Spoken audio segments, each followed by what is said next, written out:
Hi friends, good evening. आज के video में हम संविधान के भाग 2 को डिस्कस करेंगे, जो कि होता है सिटीजनशिप, नागरिकता। हम पिछले वीडियो में भाग 1 जो आर्टिकल 1 से लेकर 4 तक डिस्कस किए हुए हैं। पिछले वीडियो में कल के क्लास में हम बताए हैं आर्टिकल 1 से 4 तक। एक क्या है, आर्टिकल 1 क्या है, तो यूनियन है Bharat, India that is Bharat. एक है यूनियन है, संघ है, ये बताए। 2 नंबर में क्या है, आर्टिकल 2 में क्या है, अनुच्छेद 2 में क्या है कि किसी भी विदेश में जो हम जो है उसको इसमें शामिल कर सकते हैं, इंडिया में शामिल कर सकते हैं। और तीसरा क्या है कि उसका नाम, सीमा, क्षेत्र में हम परिवर्तन कर सकते हैं, यानी किसी प्रांत को जो सीमा, जो आर्टिकल 2 के तहत हम जो उसको मिलाए हैं, उसका नाम, सीमा परिवर्तन 2 टुकड़ों में खंड कर सकते हैं। ये आर्टिकल अनुच्छेद 3 में जाने। और 4 जो है संसद को पावर देता है कि आर्टिकल 2 और 3 का जो है वह 2 और 3 लागू कर सके। संसद के पास इतना पावर है कि आर्टिकल 2 और 3 को लागू कर सके। राष्ट्रपति के बिना अनुमति के, है ना, सूचना सिर्फ दिया जाएगा और उसको लागू कर दिया जाएगा। तो ये हम पिछले के क्लास में पढ़े हैं। अब आगे का क्लास जो मेरा होगा वह नागरिकता पर होगा, जो भाग 2 है। भाग 2 नागरिकता, सिटीजनशिप, है ना। तो नागरिकता क्यों जरूरी है ना। नागरिकता जरूरी इसलिए है कि आपके पास नागरिकता, जैसे आधार कार्ड हो गया, पहचान पत्र हो गया, वह सब जो है आपका वोटर आईडी कार्ड जो है वह क्या है, आपका नागरिकता का प्रमाण पत्र है। नागरिकता का प्रमाण पत्र होने से आपको यह लाभ है कि आप यहाँ के इलेक्शन में भाग ले सकते हैं, यहाँ के चुनाव में जो है अपना किसी को इलेक्ट कर सकते हैं, वोट गिरा सकते हैं। तो ये पावर आपके पास, ये अधिकार होता है एज ए भारत के नागरिक। इससे पता चलता है कि आप कौन सा देश का नागरिक हैं और आपको किस देश का नागरिकता प्राप्त है। तो वही नागरिकता प्राप्त करने का और खोने का जो प्रावधान होता है, जो भी अधिनियम है, वह सबका चर्चा आज के वीडियो में होगा डिटेल में। वीडियो को पूरा लास्ट तक जरूर देखिएगा। तो इसको कहीं ना कहीं एक अनुच्छेद में रखेंगे, भाग 2 को कहीं ना कहीं अनुच्छेद में रखेंगे। तो इसको रखा गया 5 से लेकर 11 तक। तो 4 तक हम जो है पीछे के वीडियो में पढ़ चुके थे। आज के वीडियो में 5 से लेकर 11 तक पढ़ेंगे, जो भाग 2 में आता है। भाग 2 नागरिकता, आर्टिकल 5 से लेकर 11 तक। तो पहली बात यह भी क्वेश्चन पूछा जाता है कि इसको लिया कहां से गया है, तो ब्रिटिश के संविधान से इसको लिया गया है। और पहली बार जो बात करने वाला व्यक्ति है वह अरस्तू है। अरस्तू ने नागरिकता की मांग की थी। तो यह क्वेश्चन पूछा जाता है, ध्यान रखिएगा। अब अनुच्छेद 5 में संविधान के प्रारंभ और नागरिकता, यानी जब संविधान का लागू हुआ था 1950 में। 1950 में कब, 26 जनवरी 1950 को संविधान लागू हुआ था। तो उस समय की बात है। उस समय 3 कंडीशन रखा गया। 3 कंडीशन क्या, कि उसका जन्म भारत में हुआ हो, यानी कि जो जिसका जन्म भारत में हुआ हो वह भारत का नागरिक होगा। उसके माता या पिता का जन्म भारत में हुआ हो, चाहे वह विदेश में भी रहे, लेकिन उसका माता पिता का जन्म जो है भारत में होना अनिवार्य है, तो वह भारत का नागरिक माना जाएगा। और है कि 26 जनवरी 1950 जिस दिन संविधान लागू हुआ, उससे 5 वर्ष पहले से ही जो वह है क्या है, भारत में रहता, तो वह भारत का नागरिक हो जाएगा। इस तरह से जो है ये है नागरिकता पाने का अधिकार, आर्टिकल अनुच्छेद 5 में। अब अनुच्छेद 6 में है कि पाकिस्तान से जो व्यक्ति भारत आए है ना, पाकिस्तान से जो व्यक्ति भारत आए हैं। और आर्टिकल 7 अनुच्छेद में क्या, भारत से पाकिस्तान जाने वाले व्यक्ति का, जब मेरा देश का बंटवारा होने से पहले कुछ लोग मुसलमान वर्ग के जो भी थे और जो समझा कि नहीं हमको पाकिस्तान ही जाना चाहिए, पाकिस्तान मेरे लिए सेफ है, पाकिस्तान जाना ही पड़ जाएगा, वह पाकिस्तान के चल गया। पहले देश का बंटवारा होने से पहले चल गया। तो देश का बंटवारा होने से पहले चल गया, तो वह होता है आर्टिकल 7 में, भारत से पाकिस्तान जाने वाले व्यक्ति के लिए जो भारत से पहले पाकिस्तान चल गया। और पाकिस्तान से जो भारत आया, पाकिस्तान से जो भारत आया यानी कि गया, घूम घाम के, और पाकिस्तान से जो भारत भी आया और भारत का आदमी पाकिस्तान भी गया। तो एक परमिट लाया गया उस समय, है ना, परमिट लाया गया। परमिट कब लाया गया? तो 19 जुलाई 48 में, यानी कि आजादी होने के बाद तो परमिट भरा जाता था, और जो परमिट वहां से पाकिस्तान से भारत आया उसको परमिट भराया जाता था, परमिट पे साइन होता था, रजिस्टर भी होता था, और 6 मंथ के बाद उसको जो है यहाँ का नागरिकता मिलता था। ये आर्टिकल 7 में। तो 6 में क्या है? पाकिस्तान से भारत आने वाले के लिए, व्यक्ति के लिए, जो पाकिस्तान से भारत आया उससे परमिट भरा लिया जाएगा और उसको नागरिकता मिल जाएगा। और आर्टिकल 7 में क्या है? भारत से पाकिस्तान जाने वाले व्यक्ति, यानी कि भारत से जो व्यक्ति पाकिस्तान चले गए और वापस जो है फिर किंतु वापस लौट आया, वापस जब लौट आया तो उसको भी नागरिकता दिया जाएगा, है ना। तो वह भूला हुआ था, भटका हुआ था और वापस फिर आने चाह रहा है भारत में, तो उसको भारत में शामिल कर लिया जाना चाहिए, उसको नागरिकता दिया जाना चाहिए, इसीलिए उसको नागरिकता मिलता है।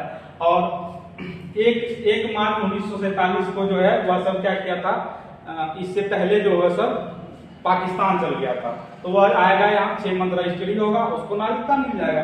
तो भारत से वापस जो लौट के आए ये अनुच्छेद 7 में पड़ेंगे। अनुच्छेद 8 में है विदेशी क्रांतिकारी, जो देश विदेश में, यानी इंडिया का व्यक्ति है, विदेश में जाके अपना प्रचार प्रसार कर रहा है, आंदोलन कर रहा है, तो उसके लिए विदेशी व्यक्तियों के लिए, क्रांतिकारियों के लिए भारत का निवासी, वह जो है भारत का निवासी होना चाहिए, उसके आधार पर उसको जो है यहाँ का नागरिकता मिल जाएगा। अब मान के चलते जिस समय संविधान लागू हो रहा है उस समय वह भारत में नहीं है, लेकिन जन्मा भारत में, भारत का नागरिक है, तो उसको नागरिकता मिलेगा। यानी क्रांतिकारी कुछ है, अभी भी कुछ व्यक्ति है जो विदेश में नौकरी करता है, विदेश में जॉब करता है, लेकिन है कहाँ का? भारत का है, तो वह होता है अनुच्छेद 8 में। अब है अनुच्छेद 9, विदेशी नागरिकता ग्रहण करने वाले व्यक्ति की नागरिकता लोप मतलब होता है उसका खत्म हो जाएगा। जब कोई व्यक्ति विदेश का नागरिकता प्राप्त कर लिया, विदेश में जाके रहने लगा और उसका मन हो गया वहीं बसने का, तो उसका नागरिकता खत्म हो जाएगा। यह आर्टिकल 9 कहता है। अनुच्छेद 10 कहता है कि नागरिकता के अधिकार का बना रहना, यानी कि नागरिकता का अधिकार बना रहेगा, अब नहीं कि इसको खत्म कर दिया जाएगा, है ना। नागरिकता बना, इसका अधिकार बना रहना चाहिए, इसको खत्म नहीं किया जा सकता है। उस समय क्या हुआ, जब संविधान लिखा जा रहा था तो वहां संविधान लिखने वालों ने नागरिकता के लिए कोई कानून नहीं बनाया, नागरिकता के लिए कोई उसके पास मतलब कि एक ठोस कानून नहीं था। उस समय जैसे जैसे घटना घटते गया और नागरिकता का जो है बनते गया, अधिनियम, परमिट, ये सब बनते गया, तो उस समय जो है बोला गया, उसमें लिख दिया गया कि संसद, आर्टिकल 7 आर्टिकल जो आपका हो जाएगा 11 में लिख दिया कि संसद जो है एक कानून बनाएगा, एक अधिनियम लाएगा और नागरिकता के कानून को अच्छे से बनाएगा। तो आर्टिकल हुआ हो जाएगा आपका अनुच्छेद 11, संसद नागरिक और जो है वह कानून बनाएगा। तो आप देख लीजिए अनुच्छेद 5 में संविधान के प्राप्ति पर नागरिकता, यानी संविधान जब बन रहा था, है ना, तो उस समय के नागरिकता पाने का 3 तरीका, उसका जन्म भारत में हुआ हो, उसके माता पिता का जन्म भारत में हुआ हो, 26 जनवरी 1950 से 5 वर्ष पहले से भारत में रहता हो, तो ये आर्टिकल 5 में हो जाएगा। अब पाकिस्तान से जो भारत आएगा उसको नागरिकता मिल जाएगा, आर्टिकल 6 हो जाएगा। 7 में क्या है कि भारत के व्यक्ति पाकिस्तान गए, वापस फिर लौट के आ गए, उसके लिए आर्टिकल 7 है। तो ये 6 और 7 का अभी कोई उचित रहता नहीं है। ये उस समय की बात है जब पाकिस्तान से आदमी भारत जाता था, भारत से आदमी पाकिस्तान आता था बंटवारा के समय में, तो इस समय वह कानून को जो है लाया, इस आर्टिकल को लाया गया था। अब है अनुच्छेद 8, जो कि विदेश में रहते क्रांतिकारी है तो उसको भी तो नागरिकता मिलना चाहिए। उसका बेटा मान के चलते हैं कि कोई लड़का हुआ, वहां जाके लड़का हो गया, तो उसको भी तो नागरिकता होना चाहिए, तो उसके लिए जो है आर्टिकल जो है 8 हो जाएगा। और अनुच्छेद 9 में है कि विदेशी नागरिकता ग्रहण कर लीजिएगा तो आपका नागरिकता खत्म हो जाएगा, समाप्त कर दिया जाएगा। आर्टिकल 10 में है कि नागरिकता के अधिकारों का बना रहेगा, ये नागरिकता का जो अधिकार है ये बना रहेगा। ऐसा नहीं है कि संसद के पास पावर है तो किसी को नागरिकता खत्म कर देगा, नहीं, खत्म करने के लिए भी कुछ प्रावधान है, आगे इस वीडियो में बताएंगे। नागरिकता लोप होने का रीजन है वह सब भी बताएंगे, ठीक है।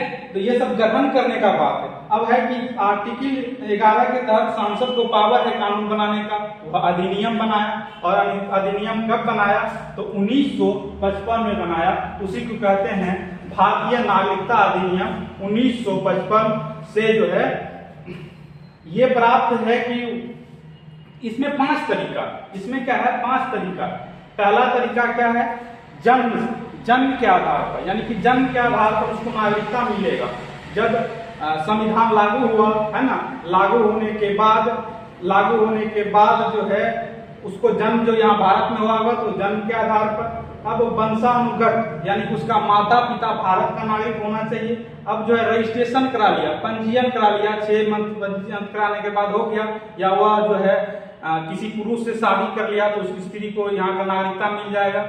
तो इस तरह से उसके बाद क्या है, उसके बाद है कि देशीकरण। कोई व्यक्ति यहाँ नौकरी करने आया है ना, देशीकरण, कोई व्यक्ति यहाँ नौकरी कर रहा है और नौकरी करने में इसको भारत अच्छा लग गया, अब चाह रहा है कि हम यहाँ रहेंगे, तो उसको रहने के लिए कुछ ना कुछ प्रावधान होना चाहिए।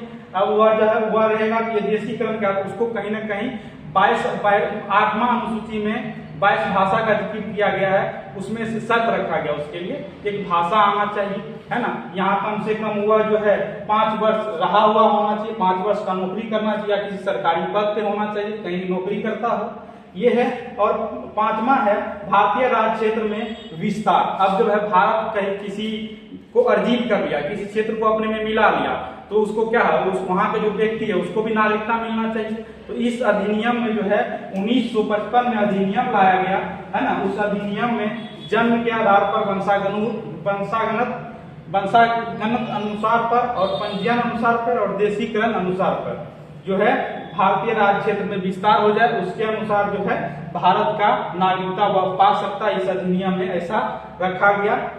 अब है नागरिकता जो है लोप होने का, नागरिकता आपका खत्म कब कर दिया जाएगा, ये चीज आप समझते हैं। नागरिकता खोने या लोप होने की विधि है ना, तो है क्या, स्वेच्छा से त्याग। आपका मन हुआ कि आप भारत में नहीं रहेंगे, हमको भारत में नहीं रहना है, तो आपका स्वेच्छा से क्या हो जाएगा, वो अपने स्वेच्छा से आप जो रजिस्टर करके नागरिकता खत्म करवा सकते हैं। दूसरा क्या है, आपकी जो है स्वेच्छा से किसी अन्य देश का नागरिक आप हो जाएंगे, यानी कि अपने मन से आप किसी विदेश में रहना चाह रहे हैं, है ना, किसी विदेश में रहना चाह रहे अपने मन से, या आप वहां जाके बस गए, वहां रह गए, तो आपका जो यहाँ से नागरिकता खत्म कर दिया जाएगा। ठीक है, वहां तो क्या अपने से आप करवा सकते हैं, यहाँ कहीं विदेश में आप बस गए तो यहाँ नागरिकता आपका खत्म कर दिया जाएगा। उसके बाद तीसरा क्या है, संघ द्वारा नागरिकता से वंचित करना, यानी कि संसद को पावर है कि नागरिकता से आपको वंचित कर दिया जाएगा, है ना। अभी आर्टिकल 11 में बताएं कि संसद को पावर है नागरिकता कानून बनाने का, ठीक है ना, और 10 में लिखा गया है कि वह कानून बना रहेगा।